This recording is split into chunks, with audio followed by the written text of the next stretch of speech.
그래서 저는 급히 다시 아들 집으로 올라갔어요. 그리곤 초인종을 눌렀죠. 10초쯤 지났을까 며느리가 문을 열고 나오더군요. 누구세요? 어머님? 며느리는 굉장히 당황한 듯 보였어요. 저는 이유도 모른 채 이야기했죠. 내 정신 좀 봐. 내가 깜빡하고 지갑을 두고 갔지 뭐니. 귀찮게 해서 미안하구나. 그렇게 말하고 들어가려고 하는데 며느리가 막아섰어요. 이상했죠. 지갑만 가지고 가려고 했는데 이렇게 막아설 이유가 없었거든요. 근데 안에서 맛있는 냄새가 흘러나오기 시작했습니다. 분명 고기를 굽는 냄새였죠. 저는 며느리를 쳐다보았고 며느리는 제 눈을 피했습니다. 그리고 저는 막는 며느리를 살짝 밀고 안으로 들어갔어요. 들어가니 아들이 한우를 구워 먹고 있었습니다. 아들은 굉장히 당황하더군요. 엄마 아직 안 갔어? 저는 정말 어처구니가 없었습니다.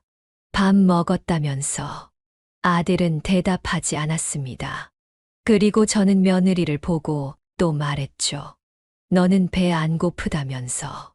다이어트 하느라 저녁 굶을 거라면서. 둘이서 고기 구워 먹으려고 나를 보내려 한 거니? 아니야, 엄마. 갑자기 생각나서 내가 구워달라고 했어. 유통기한이 얼마 안 남은 것 같더라고. 안 그래도 엄마 가고 나서 생각이 나서 다시 부를까 했어. 맞아요, 어머님. 얼른 여기 와서 좀 드세요. 됐다. 너가 끓여준 라면 덕에 나는 배부르다. 저는 약간의 화를 내고는 부엌에 있는 지갑을 챙기고선 집을 나섰어요. 이런 취급을 당한 제가 너무 초라하더군요. 둘은 그러고도 저를 잡으러 나오지도 않았습니다. 이게 어떻게 된 일일까요? 지금 아들과 며느리가 어머니가 간 줄 알고 자기들끼리 한우를 구워 먹다가 들킨 상황인데요. 오늘은 애지중지 키웠던 아들과 이뻐했던 며느리가 자신을 푸대접하고 이용하려고만 해서 그들에게 통쾌한 인생의 가르침을 준 임자연님의 사연입니다. 가르침을 주고도 기쁘지만은 않았다고 하는데요. 어떤 내용의 이야기일지 바로 들어보도록 하겠습니다. 안녕하세요. 저는 성남에 사는 72살 임자연이라고 합니다. 매번 사연자분들의 이야기를 들으며 많은 위로를 받고 있습니다. 그래서 저도 여러분에게 조금이나마 위로를 드릴 수 있을까 해서 얼마 전에 저에게 있었던 이야기를 들려드리려고 합니다. 여러분에게 잠시나마 위로가 될 수 있을지는 모르겠어요. 그치만 힘든 일을 겪었음에도 긍정적인 마음으로 이겨낸 저처럼 힘든 일을 겪으신 분들에게 조금이나마 위안과 긍정의 힘을 전해드리고 싶습니다. 부족하지만 제 이야기를 끝까지 들어주시고 좋은 의견과 조언 그리고 많은 긍정의 힘을 전해주셨으면 합니다. 그럼 이야기 시작하겠습니다. 본격적인 이야기를 들려드리기 위해서는 이전에 제가 어떻게 그리고 어떤 마음으로 아들을 키웠는지 말씀드려야 할 것 같아요. 저와 남편은 굉장히 힘들게 저희 아들을 낳았습니다. 무려 결혼한 지 7년 만에 아들을 낳은 것이죠. 저희 또한 남들보다 늦은 나이에 결혼을 해서 남편이 40살, 제가 36살에 첫 아들을 가졌습니다. 누구의 잘못도 아니었습니다. 그저 하늘의 뜻이 아니었던 것이었죠. 정말 자식을 가지기 위해서 저희는 부지기수로 노력했습니다. 유명한 의사란 의사는 전부 찾아다녔고 좋다는 음식은 전부 다 먹어봤습니다. 그래도 아이가 생기지 않자 저희는 전국의 유명한 무당분들을 찾아다니며 굿을 하기도 했어요. 하지만 결국 생기지 않았죠. 병원에서 검사를 해도 아무런 문제가 없었습니다. 그렇게 시간이 지나면서 저희는 어느새 아이를 갖는 것을 포기할 지경에 이르렀어요. 다행히 시어머니, 시아버지도 저희의 마음을 잘 아셔서 보채지 않으셨죠. 하지만 가장 슬픈 건 역시나 저와 남편이었어요. 저는 너무나 아이를 가지고 싶었거든요. 그래서 주변에 아이를 가진 사람들을 보면 너무나도 부러웠어요. 그러던 중 결혼 4년 차에 저는 임신을 하게 되었습니다. 매달 저희는 시도를 했고, 저는 매주 테스트기를 이용해서 검사를 했죠. 테스트기에 뜬 줄을 본 순간 저는 기쁨의 눈물을 흘렸고, 남편과 부둥켜 울었습니다. 하지만 기쁨도 잠시 임신 7주 차에 유산을 하게 되었어요. 정말 청천벽력 같은 일이었죠. 저는 정말 하늘을 저주했어요.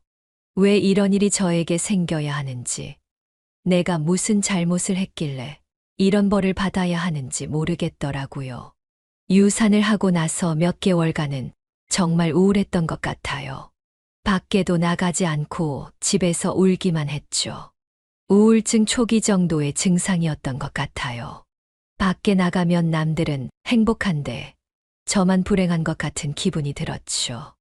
남편은 저를 달래주며 아무렇지 않은 척 했지만 사실 남편도 굉장히 힘들었을 거예요. 제가 너무 힘들어하니 제 앞에서 힘든 모습을 보여주지 않으려고 한 거겠죠. 남편은 정성을 다해서 저를 돌봐주었고, 어느 날 남편은 아이를 가지는 것에 대한 집착을 버리고 입양을 생각해 보자고 했어요. 저는 처음엔 고민했지만 아이를 너무 가지고 싶기도 했고, 제가 낳지 않았더라도 정말 제 자식처럼 키울 자신이 있었어요. 그래서 결혼한 지 5년 차에 입양 신청을 했습니다. 아주 이쁜 여자아이였어요. 저희가 데려왔을 땐 2살도 안 되었답니다. 잘 아는 분이 입양하는 절차를 알려주었고 소개도 해주셔서 무사히 진행할 수 있었어요. 그렇게 저희는 그 아이에게 지은이라는 새로운 이름을 지어주었고 가슴으로 낳은 딸을 가지게 되었습니다. 너무 행복했어요. 더 이상 바랄 게 없었죠. 제가 낳지 않은 자식이라 마음이 안 갈 거라고 걱정했던 것과 달리 정말 빠르게 정이 들었어요. 그 아이는 저를 보고 웃어주었고 그때부터 그 아이는 제 세상이 되었습니다. 언제 그랬냐는 듯 우울증도 싹 사라졌고 저와 남편의 관계도 무척 좋아지기 시작했어요. 그런데 정말 신기한 일이 일어났습니다. 지은이를 키운 지 1년이 되었을 때 제가 임신을 하게 된 것이었어요. 정말 말도 안 되는 일이었죠. 병원에서 제가 나이도 있고 유산 경험도 있기 때문에 임신할 확률은 극히 드물 거라고 이야기했기 때문이었어요. 저는 너무나도 기뻤지만 한편으로는 걱정이 되기 시작했어요. 한 번 유산을 했던 경험이 있었기 때문이었어요. 남편은 이번엔 괜찮을 거라며 저를 다독여 주었습니다. 그렇게 저는 정말 조심스레 일상을 보냈어요. 최대한 제 아기에게 나쁜 영향을 미치지 않도록 했죠. 그렇게 12주차가 지나면서 의사가 안정기에 접어들었다고 이야기를 들었습니다. 저와 남편은 정말 너무나도 기뻤했습니다. 지은이도 동생이 생긴다는 걸 알았는지 매번 제 배에 기대 아기 소리를 들었어요. 지은아, 그래, 너의 첫 번째 동생이란다. 남동생이야. 태어나면 잘 해줄 수 있지. 제가 이렇게 말하면 지은이는 저를 보며 해맑게 웃어주었어요. 그렇게 몇 개월 후 저는 무사히 첫 아들을 낳았습니다. 정말 인생에서 처음으로 느낀 기분이었어요. 제 배에서 새로운 생명이 태어났다라는 건 무척이나 신비하고 성스러운 기분이더라고요. 진심으로 엄마가 된 듯한 느낌을 받았습니다. 저는 새로 태어난 아들에게 지훈이라는 이름을 지어주었습니다. 저는 하늘에 기도를 했어요. 이전에 원망했던 것을 사죄했죠. 그리고 이 두 아이를 평생토록 지켜줄 것이라 다짐했습니다. 그렇게 저희 가족은 4명이 되었습니다. 남편은 열심히 일했고 저는 주부로서 아이들을 열심히 키웠습니다. 아이들은 정말 하루가 갈수록 눈에 보이게 커갔어요. 금방 걷기 시작했고 말을 하기 시작했으며 유치원에 입학하고 학교에도 입학하게 되었습니다. 저희 집은 항상 웃음이 가득했어요.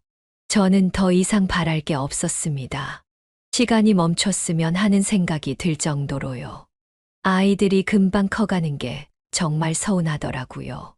두 아이는 제 걱정과 달리 정말 잘 커주었어요. 지은이가 고등학생이 되었을 때 저와 남편은 지은이를 불러 입양했다는 사실을 알려주었습니다. 평생 숨길 수 있는 일이 아니었기에 어느 정도 딸이 컸을 때 말해주기로 했었거든요. 저와 남편은 지은이가 그 사실을 알고 나서 저희를 싫어할까봐 혹은 친부모를 찾으러 가겠다고 할까봐 노심초사했습니다. 하지만 지은이는 저희가 생각했던 것보다 정말 마음이 깊은 아이였더라고요. 처음에 이야기를 들었을 때는 충격을 받은 듯 했지만 곧 그 사실을 받아들였고 저희 마음을 알아주었어요. 우리가 너를 입양한 사실을 너가 알았다고 하더라도 우리가 부모 자식이라는 사실엔 변함이 없어. 그저 처음만 조금 달랐을 뿐이야. 굉장히 사소한 이유란다. 그래, 지은아. 우리는 너를 변함없이 사랑한다. 누가 뭐래도 너는 우리 딸이야. 어머니, 아버지 고마워요. 제게 부모님은 어머니, 아버지밖에 없어요. 절 믿고 말해줘서 고마워요. 정말 다행이었습니다. 하지만 도리어 충격은 아들이 받은 것 같았습니다. 어렸을 때는 굉장히 친하게 지냈지만 아들은 점점 누나를 무시하고 피하기 시작했어요. 딸은 최대한 다정하게 동생을 대하려 했지만 아들은 받아주지 않았습니다. 저희가 중재를 하려고 하기도 했지만 통하지 않더라고요. 몇 번은 진짜 딸도 아니라는 심한 말을 했어서 남편이 혼찌검을 내기도 했습니다. 저와 남편은 둘의 사이가 걱정이었지만 아들이 나이가 들어 성인이 되면 괜찮아질 거라 생각했어요. 그렇게 아들과 딸은 성인이 되었고 딸은 대학을 졸업한 뒤 부동산 중개사 시험에 합격해서 어린 나이에 중개사가 되었습니다. 정말 어린 중개사였기에 주변 사람들도 신기했고 한 번은 방송에서 찾아와 인터뷰를 하기도 했어요. 아들은 딸과 달리 공부를 잘하지 못했습니다. 대신 체육에 재능이 있었죠. 아들은 고등학교 졸업 후에 체대를 갔고 이후 체육 입시 학원 선생님이 되었습니다. 어떤 길이든 둘 모두 자신의 역할을 해내며 잘 살아가는 모습을 보며 저와 남편은 한시름 놓을 수 있었습니다. 정말 축복이었죠. 이제 저희는 아이들 뒷바라지 하는 것에서 벗어나 쉴 수 있었어요. 동시에 좋은 일도 있었습니다. 남편이 회사에서 임원으로 승진을 한 것이었어요. 사실 사내 정치도 심했고 10명 중에 1명만 되는 것이라 남편은 정년퇴직을 생각하고 있었거든요. 그런데 대표이사님이 바뀌면서 성과 위주의 채용을 중시하셔서 남편이 임원이 되었던 거였어요. 한 회사에서 30년 넘게 근무를 했었거든요. 월급도 인상이 많이 되어 저희 노후와 아이들 결혼 자금을 보태는데 도움이 될 것 같았어요. 사실 그전에도 남편이 재테크에 소질이 있어서인지 차곡차곡 돈을 모았기에 나이든 저희 둘이 아꼈으면 부족하지 않을 금액이긴 했지만 말이에요. 그래서 저희는 딸과 아들에게 작은 아파트를 구입하는데 조금이나마 보탬이 될 수 있었어요. 먼저 결혼한 사람은 바로 딸이었습니다. 딸은 매번 혼자 일했기 때문에 남자를 만날 길이 없었어요. 그래서 저희의 제안으로 소개팅을 했습니다. 몇 번의 시도 끝에 마음 맞는 사람을 만나게 되었고 둘은 1년간의 연애 끝에 결혼을 하게 되었습니다. 나이 차도 적당하고 사위도 괜찮은 회사에 다녔고 돈을 차곡차곡 모은 것을 보니 저희 딸을 힘들게 할 것 같진 않았어요. 저와 남편은 둘이 집을 구할 때 도움을 주고 싶었습니다. 사위 쪽에서도 반을 부담해 주겠다고 하더라고요. 하지만 딸과 사위의 의견은 달랐습니다. 저희의 도움을 받고 싶지 않다고 했어요. 조금 더 작은 집에서 시작하더라도 자기들 힘으로 집을 사고 싶다고 했습니다. 저희와 사도는 그럴 필요 없다고 했지만 딸과 사위는 완강하더라고요. 그런 딸이 참 답답했지만 한편으로는 정말 기특하더라고요. 그렇게 둘은 작은 전셋집으로 들어가게 되었고 몇 년 뒤 돈을 모아 자기들만의 아파트를 구했습니다. 딸이 결혼하고 4년 뒤에는 아들이 결혼을 하게 되었어요. 결혼 상대는 아들이 일하는 학원에서 사무직을 하던 여자였죠. 둘이 학원에서 눈이 맞아 연애를 시작했고 2년간의 연애 끝에 결혼을 결심하게 된 것이었어요. 둘은 서로를 정말 좋아했기에 저희는 둘의 결혼을 축복해 주기로 했습니다. 며느리가 될 아이의 집안은 그리 넉넉한 형편이 아니었어요. 그 아이도 특별한 기술을 가지고 있거나 공부를 잘하던 편이 아니었습니다. 하지만 저희는 상관없었어요. 둘이 마음만 맞으면 무엇이든 해낼 수 있다고 생각했으니까요. 저희 아들도 사회생활을 한 지 얼마 되지 않았고 월급도 그리 많지 않았기에 모아둔 돈이 많이 없었습니다. 또 아들 성격이 그리 꼼꼼하고 야무진 성격이 아니라 돈을 좀 흥청망청 썼더라고요. 저와 남편은 아들에게 경제관념을 가르치려 여러모로 노력을 했지만 기질은 잘 고쳐지지 않았습니다. 걱정을 하긴 했지만 그래도 결혼하게 되면 아무래도 책임감이 생길 거라 믿었어요. 저와 남편은 아들에게 작은 아파트와 혼수를 구해주는 것을 마지막 지원이라고 생각했습니다. 하지만 처음부터 삐그덕대기 시작했어요. 아들과 며느리는 더 넓은 집에서 살기 원하는 것 같았어요. 저와 남편은 오히려 아들과 며느리를 설득해야 했습니다. 엄마, 이왕 해주는 거 좀 더 넓은 평수는 안 돼. 어차피 우리 아기 낳으면 좁은 데서는 못 키우니까 이사를 해야 하잖아. 말은 쉽지. 그 차이가 얼만데 몇 척이나 차이 나잖니. 그리고 아이 1명 정도는 24평도 괜찮아. 내가 엄청 큰 걸 바랬어? 그런 것도 아닌데 좀 해주라. 그 이후로는 우리가 돈 잘 모아서 살면 되잖아. 그러니까 좀 이전부터 잘 모아두지 그랬어. 우리도 큰 집 해줄 정도로 그렇게 여유롭진 않단다. 이해를 해주렴. 아들은 제 말을 듣고 신경질을 냈어요. 저는 마음이 상했지만 최대한 아들을 이해해 보려 했습니다. 며느리는 별말 하지 않았지만 아마 그 전에 아들과 이런저런 이야기를 했었겠죠.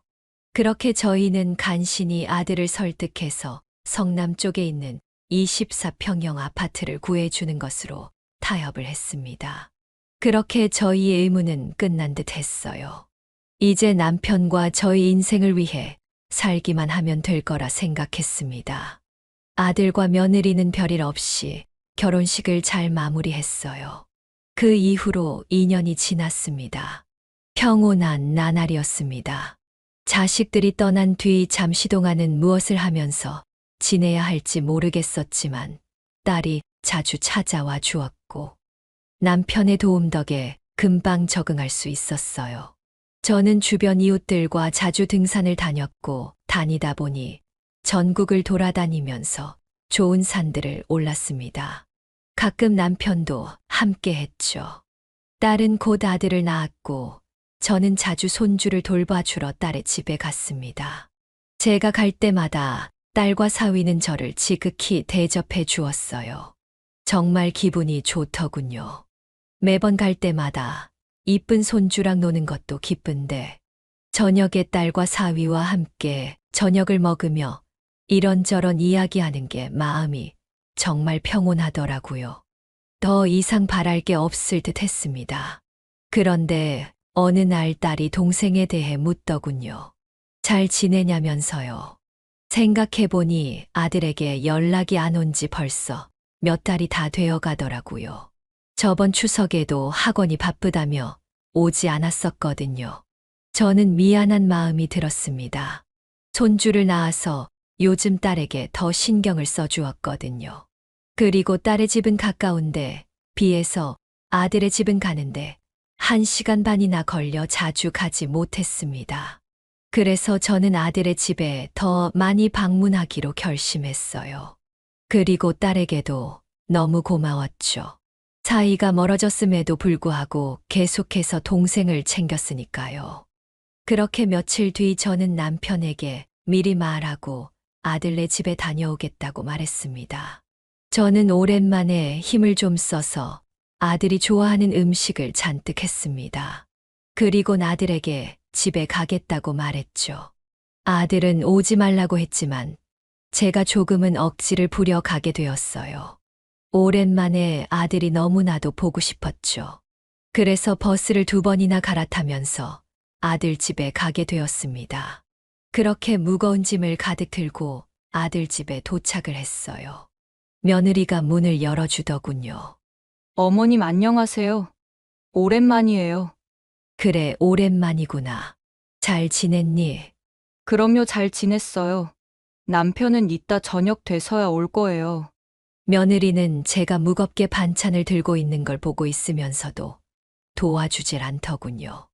그래서 저는 저 혼자 낑낑대며 식탁까지 반찬을 옮겨야 했습니다. 며느리는 바로 소파에 앉아 저에게 물었습니다. 근데 이렇게 갑작스레 무슨 일이세요? 너희 못 본 지 꽤 됐잖니. 그래서 오랜만에 얼굴이라도 볼 겸 온 거다. 그렇군요. 그래도 다음에 오실 땐 미리 서로 약속을 정하고 오시면 좋을 것 같아요.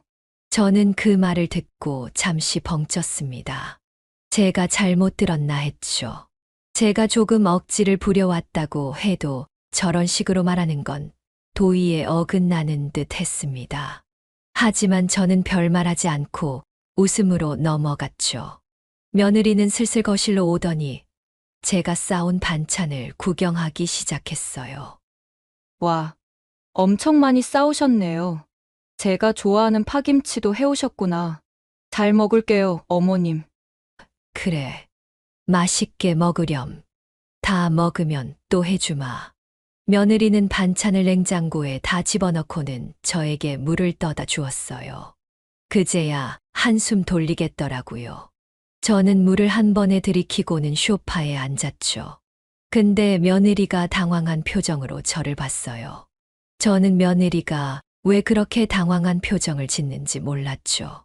그래서 물었습니다. 아가, 무슨 일 있니? 왜 그래? 아, 더 있다 가실 생각이세요?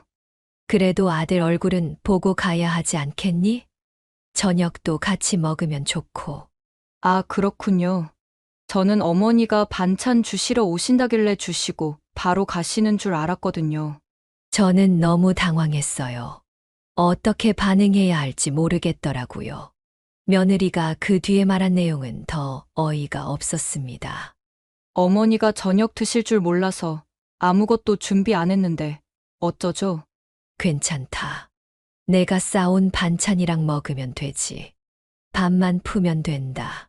아니요, 밥도 안 해놔서요. 뭐, 그럼 지금 하면 되잖니. 30분 정도면 되잖아. 그러자 며느리는 똥 씹은 표정을 하더군요. 정말 귀찮다는 표정이었어요. 저는 그때 약간 기분이 상했어요. 하지만 오랜만에 본 며느리에게 티를 내고 싶지 않았습니다. 그래서 말했죠. 그럼 밖에서 먹을까? 주변에 맛있는 곳 있니? 며느리는 그것도 싫은지 저에게 말했습니다. 어머니 그러지 마시고 라면 드시는 게 어때요? 어머니가 주신 파김치에 먹으면 진짜 맛있을 것 같아서요. 제가 어제 TV에서 기가 막힌 라면 레시피를 봤거든요. 라면, 끓여 먹는 라면 말하는 거니? 네, 맞아요. 난 라면 별로 안 좋아하는데. 그냥 밥을 먹으면 안 될까? 그러지 마시고 한번 드셔보세요. 진짜 맛있을 거예요. 남편도 밖에서 먹고 온다고 하던데 그냥 간단히 먹어요. 저는 그렇게까지 말하는 며느리에게 뭐라고 할 수 없었어요. 그래서 라면을 끓여달라고 했죠. 며느리는 웃으며 부엌에 가서 라면을 끓였습니다. 그리고는 곧 라면과 제가 가져온 파김치를 저에게 주더군요. 근데 기가 막힌 레시피라고 했으면서 계란 하나도 넣지 않은 일반 라면이더라고요. 이게 무슨 레시피니? 그냥 라면 아니야? 일단 드셔보세요. 국물이 다를 거예요. 저는 반신반의한 채로 국물을 마셨습니다. 보통의 라면이더군요. 똑같은데 뭐가 다르니? 이걸 모르시겠어요? 어머니 진짜 모르신다. 여기다가 참치 액젓 한 수저 넣으면 국물 맛이 엄청 깊어져요. 참 어이가 없었습니다. 이건 누가 봐도 저를 무시하는 처사였어요. 더군다나 며느리는 자기 거는 안 끓여왔더라고요. 너는 안 먹니? 저는 갑자기 배가 안 고파서요. 요즘 다이어트도 하고 있어서 그냥 저녁 굶으려고요. 그리고 라면은 하나만 끓여야 진짜 맛있는 거거든요. 맛있게 드세요, 어머니. 저는 정말 어이가 없었지만 그래도 참고 먹었습니다. 아들 집에 와서 라면을 먹게 될 줄은 정말 몰랐죠. 저는 반도 먹지 못한 채 라면을 남겼습니다. 며느리는 제가 라면을 남긴 걸 보고 또 언짢은 표정을 지었죠. 그래도 제가 저녁을 먹으러 온 건 아니니 얼른 아들의 얼굴만 보고 가야겠다고 생각했습니다. 1시간 뒤 아들이 왔더군요. 저는 너무 반가워 아들을 안으려 했지만 아들은 싫은지 저를 밀어냈습니다. 엄마, 이렇게 멀리까지 왜 왔어? 너 보고 싶어서 왔지. 너가 얼굴을 안 비추니 이 늙은이가 찾아와야지. 아쉬운 건 항상 우리야. 무슨 말을 그렇게 해? 누가 들으면 내가 완전 불효자처럼 보이겠다. 웃으라고 한 소리야. 그런 뜻으로 한 건 아닌데 미안하구나. 됐어. 뭐 좀 먹었어? 응. 아가가 라면 끓여줘서 맛있게 잘 먹었다. 내 와이프가 라면 하나는 잘 끓이지. 좀 아쉽네. 나도 엄마랑 저녁 먹고 싶었는데 회사 직원들이랑 갑자기 회식이 잡혀서 말이야. 괜찮다. 얼굴 봤으면 됐어. 그래 얼른 가, 이제. 나중에 내가 찾아갈게. 지금 출발 안 하면 밤늦게 도착하겠네. 왜 난 좀 더 있고 싶은데. 내가 얼른 갔으면 좋겠니? 아니 그런 건 아니고. 엄마 늦을까봐 그렇지. 농담이란다. 이제 가야지. 잘 지내는 거 봤으니 됐다. 아들과 며느리는 계속 저를 보내려고 했어요. 저는 제가 더 서운해지기 전에 아들 집에서 나오게 되었습니다. 아들과 며느리는 마중도 나오지 않더군요. 엘리베이터도 기다려주지 않았어요. 그렇게 저는 버스 정류장까지 왔어요. 근데 제가 모르고 지갑을 아들 집에 놓고 왔지 뭐예요. 그래서 저는 급히 다시 아들 집으로 올라갔어요. 그리곤 초인종을 눌렀죠. 10초쯤 지났을까 며느리가 문을 열고 나오더군요. 누구세요? 어머님? 며느리는 굉장히 당황한 듯 보였어요. 저는 이유도 모른 채 이야기했죠. 내 정신 좀 봐. 내가 깜빡하고 지갑을 두고 갔지 뭐니. 귀찮게 해서 미안하구나. 그렇게 말하고 들어가려고 하는데 며느리가 막아섰어요. 이상했죠. 지갑만 가지고 가려고 했는데 이렇게 막아설 이유가 없었거든요. 근데 안에서 맛있는 냄새가 흘러나오기 시작했습니다. 분명 고기를 굽는 냄새였죠. 저는 며느리를 쳐다보았고 며느리는 제 눈을 피했습니다. 그리고 저는 막는 며느리를 살짝 밀고 안으로 들어갔어요.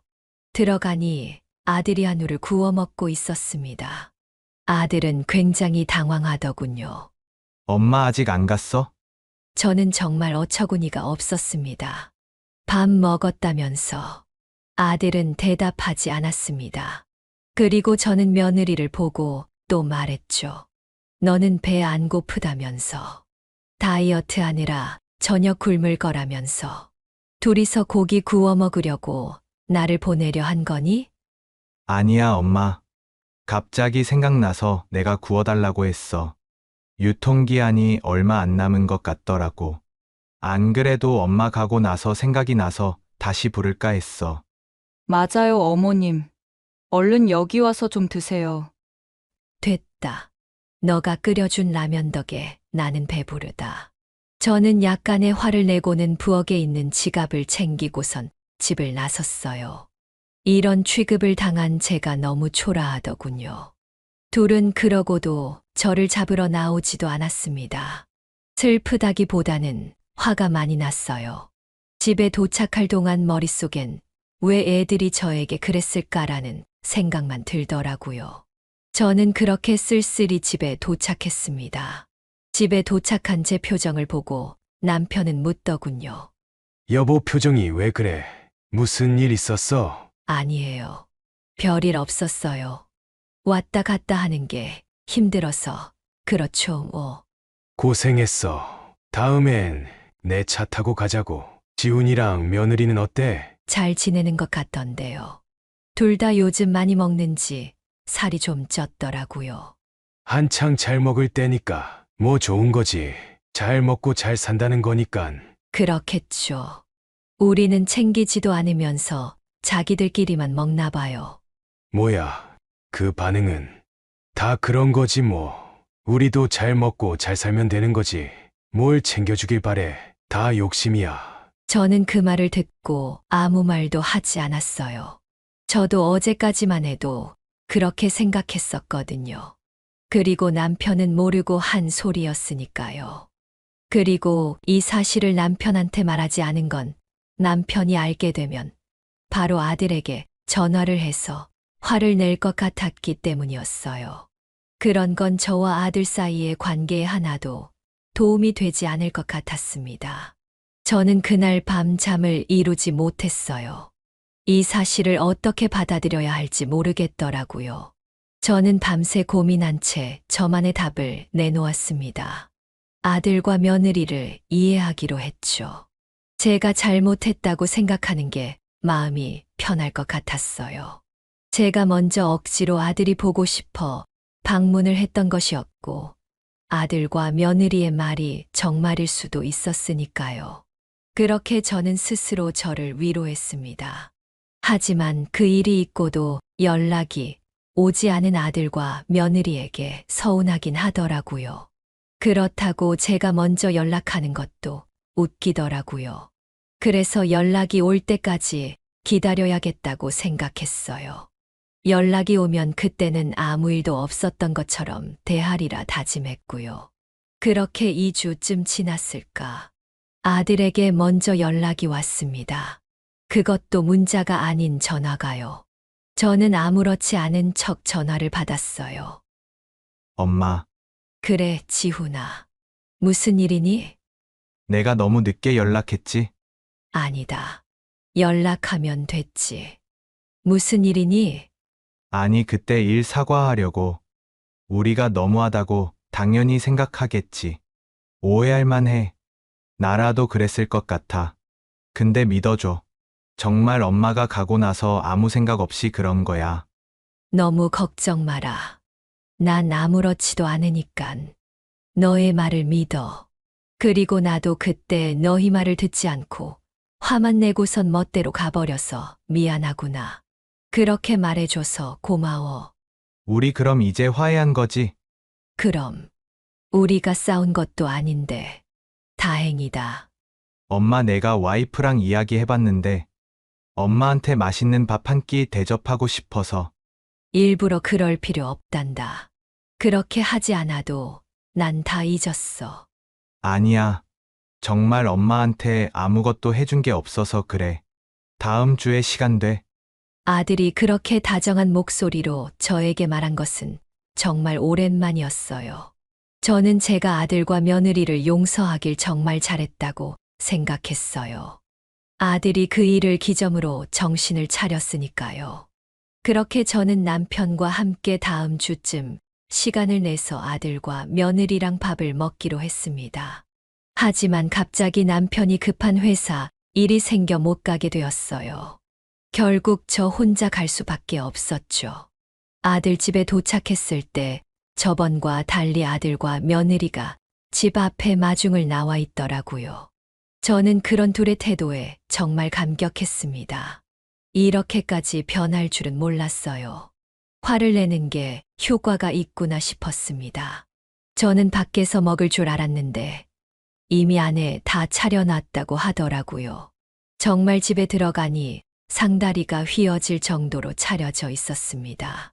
대게, 소라, 멍게 같은 해산물부터 소고기, 돼지고기 같은 육고기도 있었어요. 이걸 우리끼리 어떻게 다 먹으려고 이렇게 많이 했어. 저는 기분이 좋았지만 빈소리로 그렇게 말했어요. 그렇게 맛있게 밥을 먹으며 우리는 이런저런 이야기를 했습니다. 마치 딸집에서 느끼던 기분과 비슷하더군요. 이렇게만 지속되면 바랄 게 없겠다 싶었어요. 식사 후에 며느리는 저를 위해 매실차를 주었어요. 근데 아들이 할 말이 있는지 계속 입을 뗐다가 말았다가 하면서 분위기를 잡더라고요. 그래서 저는 물었어요. 지훈아, 무슨 할 말 있니? 사실은 엄마한테 부탁할 게 있어서. 부탁. 뭔데 그래? 내가 사실 좋은 소스를 하나 물었거든. 나한테 투자 좀 해달라고. 투자. 무슨 투자를 말하는 거니? 자세히 말하기는 좀 그렇고, 주식 같은 거라 보면 돼. 뭔지 알아야 투자를 하던지 말던지 하지. 엄마는 잘 모를 텐데, 요즘 코인이라고 디지털 화폐라는 게 있어. 그게 미래를 여는 열쇠라고 많이들 이야기해. 근데 코인 중에서 종류가 많은데, 내가 투자하려는 건 사람들이 아직 많이 몰라. 지금 당장 사야 해. 아니, 나도 안다. 근데 네 아버지가 위험하다고 절대 손도 대지 말라고 했어. 아버지는 옛날 사람이잖아. 그런 말 들어서 뭐해. 얼마나 필요한데. 많으면 많을수록 좋은데, 한 3억? 뭐, 3억. 그런 돈이 우리한테 어딨니? 누나 집 해주려고 했던 돈 있잖아. 안 돼. 그건 네 누나 나중에 필요할 때 주려고 놔둔 거란 말이야. 그니까 나한테 투자해서 몇 배로 돌려주면 되잖아. 그러다 잃으면 너가 책임질 거야? 잃을 일이 절대 없어. 나 한번 믿어봐. 안 된다. 너무 위험해. 엄마. 지금 나랑 누나랑 차별하는 거야? 누나가 하라고 했으면 바로 했을 거면서. 왜 나는 안 되는데? 그게 무슨 소리야. 네 누나는 그런 얘기를 나한테 하질 않는데. 누나가 아파트 해달라고 했으면 34평짜리 해줬을 거잖아. 어떻게 그런 말을 할 수 있니? 네 누나는 우리 지원도 안 받았는데. 아, 몰라. 무조건 해줘. 이번 기회 놓치면 다음 기회는 언제 올지 모른단 말이야. 나 혼자 결정할 순 없어. 네 아버지와 상의를 해봐야 해. 아버지가 그걸 허락해 주겠어? 아, 진짜 짜증나네. 말이 안 통한다 말이. 뭐, 너 말 다 했니? 맞잖아. 그럼 내 유산을 먼저 준다고 생각해. 재산 미리 물려준다고 생각하면 되잖아. 그게 나한테 할 소리니? 나한테 물려줄 돈 있잖아. 미리 준다고 생각하라고. 저는 더 이상 아들의 말을 들어줄 수 없었어요. 정말 말도 안 되는 일이었죠. 며느리는 계속 옆에서 아들의 편을 들며 투자를 권유했죠. 저는 그제서야 깨달았어요. 아들과 며느리가 저한테 친절하게 대했던 이유를요. 아들은 처음부터 제가 아닌 저의 돈이 필요했던 거였습니다. 저는 너무 배신감을 느꼈어요. 애지중지하면서 키운 아들이 저를 이렇게 대하다니요. 어떻게 제가 직접 낳지 않은 딸이 저한테 훨씬 더 잘하고 제가 직접 낳은 아들이 저를 돈으로만 생각할 수 있는지 말이에요. 저는 아무 말 없이 자리에서 일어나 자리를 떴어요. 저는 집으로 가면서 어떻게 해야 할지 고민하기 시작했어요. 남편에게 말하기에는 너무 일이 커질 것 같았죠. 그때 생각난 게 저희 딸 지은이었어요. 지은이라면 저를 위로해주고 좋은 방법을 말해줄 것만 같았습니다. 그래서 집에서 좀 떨어진 곳에서 내린 뒤 걸어가며 딸에게 전화를 걸었어요. 딸은 제 이야기를 듣고 대신 화를 내주더군요. 박지훈, 걔 지금 제정신이에요. 어떻게 어머니한테 그럴 수 있죠? 그렇게 말해줘서 고맙구나. 사실 어떻게 해야 할지 모르겠다. 지금도 계속 문자로 돈 달라고 재촉을 하고 있어. 지훈이는 지금 내가 아니라 내 돈만 원하고 있단다. 엄마 된 도리로서 아들 교육을 너무 잘못 시킨 것 같아. 지금이라도 아들에게 인생을 가르쳐야 할 텐데.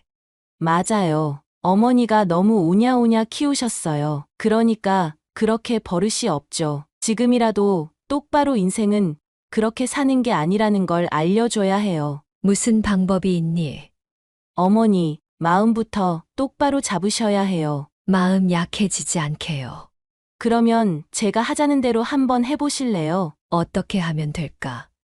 딸의 말은 제가 더 아들을 멀리하고 냉정하게 대하라는 거였어요. 그리고 저와 남편을 위해서 돈 쓰는 모습을 아들에게 보여주라고요. 그러면 아들은 더 난리를 칠 거라고요.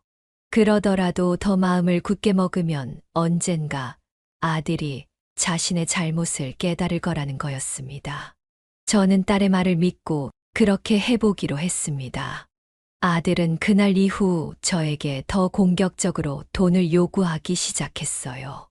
남편이 알까봐 직접 찾아오지는 않았지만 계속 전화와 문자를 했죠. 저는 아무 답도 하지 않았고 전화도 받지 않았어요. 그렇게 시간은 지나갔고 제사가 있는 날이었어요. 원래 아들은 제사에 잘 참여하지 않았는데 그날은 참석했더라고요. 아들은 오자마자 절 노려봤어요. 저는 알면서도 모른 척 했습니다.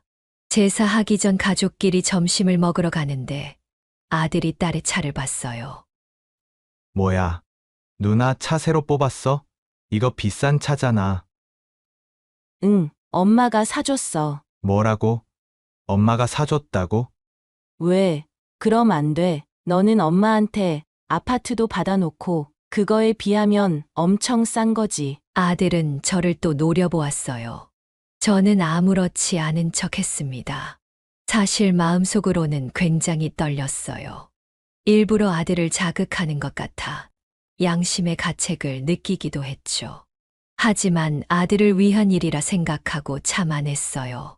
그리고 저녁이 되었고 저희는 제사를 지냈죠. 아들은 계속 남편 몰래 저와 대화할 순간을 기다리는 듯 했습니다. 저는 잠시 슈퍼를 다녀오겠다며 일부러 자리를 만들었죠. 그러면 그렇지 아들은 저를 따라 나오더군요. 그리고 1층에 도착하자 저를 붙잡았어요. 엄마, 어떻게 그럴 수가 있어? 누나한테는 저렇게 잘해주면서 나한테는 왜 안 해줘? 나한테는 땡전 한 푼 안 주면서 자식끼리 차별하는 거야? 어떻게 엄마가 돼서 그럴 수가 있어? 그럼 안 되니? 내 돈인데. 너는 너 돈으로 나나 남편 그리고 누나한테 뭐라도 해준 게 있어. 나도 네가 네 돈 어디다 쓰는지 관여 안 하는 것처럼 너도 안 해줬으면 좋겠는데. 엄마는 엄마잖아. 자식을 위해서라면 뭐든지 할 수 있어야 하는 거 아냐? 그건 해도 내가 할 말이지. 너가 할 말은 아닌 것 같은데. 그리고 이미 늦었다. 나는 이미 내 남은 재산 모두 네 누나에게 주기로 했어. 다음 주에 변호사 만나서 증여계약서 쓰기로 했다. 이제 어떡할래? 너가 나한테 얻을 건 아무것도 없는데. 만약 조금이라도 원하면 네 누나한테 가서 말하렴. 아들은 그 말을 듣고 한순간 멍하게 있더라고요. 믿을 수 없는 눈치였어요.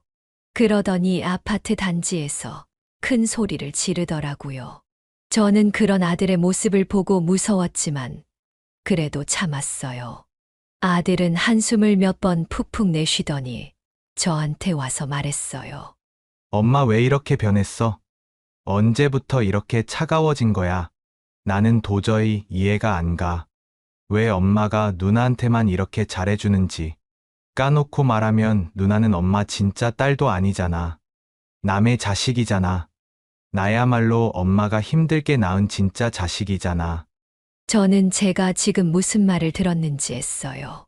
돈에 눈이 멀어 지금 자신이 무슨 소리를 하는지도 모르는 듯 했습니다. 저는 저도 모르게 손을 들어 아들의 뺨을 때렸어요. 너무 화가 나서 제가 의식한 행동이 아니었습니다. 제 인생 처음으로 누군가를 때린 거였어요. 그것도 아들을 때린 거죠. 저는 너무 화가 나서 아들에게 말했어요. 살면서 할 말이 있고 안 할 말이 있는 거다. 너는 지금 하지 말아야 하는 말을 했어. 너의 누나는 내가 낳지 않았지만 누가 뭐래도 내 딸이다. 너랑 마찬가지로 가장 소중한 내 자식이야. 내가 너를 잘못 키운 것 같구나. 너야말로 이제 내 자식이 아니다. 너가 무슨 잘못을 한지 알 때까지 날 찾아오지 말거라. 아들은 아직도 저에게 맞은 것이 믿기지 않는 듯 했어요. 한 손으로 자기 뺨을 만지며 그 자리에 그대로 서 있더군요. 그날 아들은 며느리를 데리고 먼저 집으로 향했어요. 딸 지은이는 저에게 무슨 일이 생긴지 알았는지 말없이 저를 안아주더라고요. 그렇게 며칠이 지났습니다. 지은이의 말대로 아들은 그 이후로 계속 전화와 문자를 했습니다. 저는 하나도 받지 않았어요. 아들이 정말로 깨달을 때까지 저의 결심은 절대 흔들리지 않았죠. 몇 번은 저를 찾아 집 앞에 왔더라고요. 하지만 저는 아들이 붙잡는데도 무시했습니다. 아들이 보이면 다시 집으로 들어갔고, 아들이 집에 가면 그제서야 다시 외출을 했어요. 그렇게 몇 개월이 지났을까? 이제 어떠한 연락도 오지 않더라고요. 저는 마음이 무거웠습니다. 하지만 더 이상 아들의 어리광을 받아줄 수 없었어요. 부모된 도리로서 제가 책임을 져야 했죠.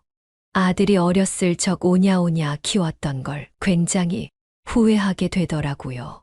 정말 힘들게 얻은 아들이어서 너무 관대하게 키웠던 게 문제였죠. 딸은 아들과의 일 이후 저를 더 잘 챙겨주었어요. 물론 아들에게 말했던 재산 증여는 거짓말이었습니다.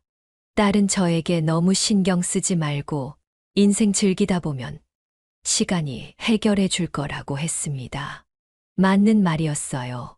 제가 지금 이 상태로 아들을 생각해 봤자 도움이 될 건 아무것도 없었습니다. 그래서 저는 남편과 딸과 인생을 즐겨야겠다고 생각했어요. 남편은 아들이 오랫동안 연락이 없자 가끔 이야기를 꺼내긴 했지만 워낙 아들이 연락이 없었던지라 눈치채지는 못했죠. 딸은 저를 위해 한 달 동안 일을 쉬기로 했습니다. 그래서 저는 딸과 함께 캐나다로 떠났어요. 어렸을 적부터 로키 산맥을 꼭 한번 가보고 싶었거든요. 더 나이 들기 전에 가봐야 했어요. 그래서 한 달 동안은 정말 정신없이 여행에만 집중했습니다. 사진도 정말 많이 찍었고 걷기도 많이 걸었어요. 정말 제가 살면서 봤던 풍경 중에 제일 멋지더라고요. 저는 저의 카카오톡 사진에 딸과의 사진을 올렸어요. 인생에서 가장 찬란한 여행이었습니다. 아마도 아들도 그 사진을 봤을 거였어요. 그렇게 한국에 도착을 했고, 저는 이 기억을 동력으로 남은 인생 행복하게 살 수 있을 것 같았어요. 저는 다시 일상으로 돌아갔어요. 잠시 아들에 대한 걱정은 접어두고 제 인생에 집중했어요. 저는 제 주변 친한 아주머니들과 다시 전국 천대 명산을 돌아다녔습니다. 하나씩 하나씩 산을 오르는 맛이 있더라고요. 남편은 제 무릎 건강을 걱정했지만 누가 봐도 배 나온 남편보다야 제가 훨씬 건강했어요. 그러다 보니 시간이 금방 가더라고요. 물론 가끔 아들이 꿈에 나온 적도 있었고 가끔 저에게 했던 말이 생각이 나서 가슴을 쿡쿡 찌르기도 했습니다. 그때마다 아들에게 전화를 하고 싶었지만 참았어요. 저는 어머니라는 이름으로 아들을 제대로 키워야 하는 의무가 있으니까요. 그러던 어느 날이었습니다. 제가 저녁장을 보러 가기 위해 장바구니를 들고 나왔을 때였어요. 제 집 앞에 아들이 찾아와 있었어요. 저는 다시 들어가려고 했죠. 그때 아들이 저를 불렀어요. 엄마 잠시만. 저는 멈춰섰죠. 한 번만 내 이야기 들어줘. 저는 뒤돌아 섰습니다. 아들은 이전보다 많이 수척해 보였어요. 살도 많이 빠져 보였죠. 뭔데 그러니? 나는 너와 더 이상 할 말이 없는 걸로 아는데. 그때였습니다. 아들이 제 앞에서 무릎을 꿇었습니다. 저는 너무 깜짝 놀랐죠. 그래서 일으키려 하는데 꿈쩍도 하지 않았어요. 엄마 미안해. 내가 잠시 어떻게 됐었나 봐. 내가 돈에 눈이 멀었었어. 엄마가 나한테 주는 사랑이 당연한 거라고 생각했어. 한 번만 용서해줘. 한 번만 더 기회를 주면 다시는 그러지 않을게. 일단 일어서라. 여기서 이러지 말고. 아들은 제가 이야기를 들어줄 것처럼 보이자 그제서야 일어섰어요. 근데 내가 널 어떻게 믿니? 지금만 이렇게 하고 나중에 바뀔 수도 있잖니. 그런 사람들 나는 정말 많이 보아왔단다. 그래, 엄마 말이 맞아. 하지만 한 번만 더 지켜봐줘. 그때 엄마한테 뺨을 맞고 정말 많이 생각했어. 아프지 않았는데 다른 곳이 아프더라고. 그때 뭔가 잘못되었다고 생각했어. 그때 말했듯이 이제 나는 돈도 없어. 네 누나에게 몽땅 줘버렸단다. 네가 나한테 잘 보일 필요 없단 말이야. 돈은 필요 없어. 엄마 말이 맞았어. 내가 들어가려 했던 그 코인 사실 사기였더라고. 내가 만약 그 돈으로 투자했으면 몽땅 날렸을 거야. 내가 하는 일 열심히 해서 땀 흘려 돈 모을 거야. 그저 내가 지금까지 잘못 살아온 것 같이 느껴져서 그래. 누나한테도 엄마한테 했던 것처럼 사과할 거야. 누나가 용서해준다면 정말 잘할 거야. 아들은 정말로 진지했어요. 얼굴은 힘들어 보였지만 눈만은 반짝였죠. 저는 그래서 아들을 딱 한 번 다시 믿어보기로 했어요. 저는 말없이 아들을 안아주었습니다. 아들은 그제서야 긴장이 풀렸는지 저에게 기대서 엉엉 울기 시작했습니다. 제 옷이 다 젖을 정도였죠. 저도 그런 아들을 보니 눈물이 나더라고요. 그렇게 저희는 화해를 했습니다. 아들은 정말 달라진 것처럼 보였어요. 그렇다고 억지로 전화를 하거나 찾아오는 행동은 하지 않았습니다. 그래서 오히려 좋았어요. 얼마 뒤 딸에게 전화가 왔습니다. 자기한테 동생이 찾아왔다고 하더라고요. 들어보니 아들은 딸에게 진심 어린 사과를 했고 용서를 구했다고 했어요. 물론 딸도 용서를 해주었고요. 다만 딸과 약속한 건 재산에 관한 이야기는 좀 더 시간을 두고 나중에 얘기하자는 거였어요. 사람이라는 게 돈 앞에서는 무너지기 마련이더라고요. 돈이란 참 무서운 것이었어요. 그렇게 1년이란 시간이 지났습니다. 아들과 저희는 잘 지내고 있어요. 며느리도 이전과는 다르게 제가 가끔 집에 가면 잘 챙겨주었어요. 그리고 며느리는 지금 아이를 가졌습니다. 딸이라고 하더군요. 그래서 요즘엔 손녀 옷과 장난감을 고르며 행복한 나날을 보내고 있어요. 아들은 착실히 돈을 잘 모으고 있습니다. 정말 제 돈을 모두 딸에게 준 줄 알고 있더라고요. 당분간은 비밀로 하려고 합니다. 아들을 못 믿어서가 아닌 돈을 믿지 못해서요. 아들에게 가르침을 주기 위해 연락을 하지 않았던 거의 1년간은 제 인생에서 가장 힘든 시간이었습니다. 다시 하라고 하면 아마 못할 것 같아요. 하지만 그때의 결단으로 인해서 한 명의 인생이, 그것도 제 아들의 인생이 달라진 것 같아 뿌듯하기도 합니다. 여러분은 제가 한 행동에 대해 어떻게 생각하시나요? 저는 잘한 것이었을까요? 아니면 다른 현명한 방법이 있었을까요? 여러분의 생각이 궁금해지네요. 제 이야기는 여기서 마무리하려고 합니다. 여러분은 저와 같은 일을 겪지 않고 항상 평온하셨으면 좋겠습니다. 항상 건강하고 행복하세요. 지금까지 제 이야기를 들어주셔서 감사합니다.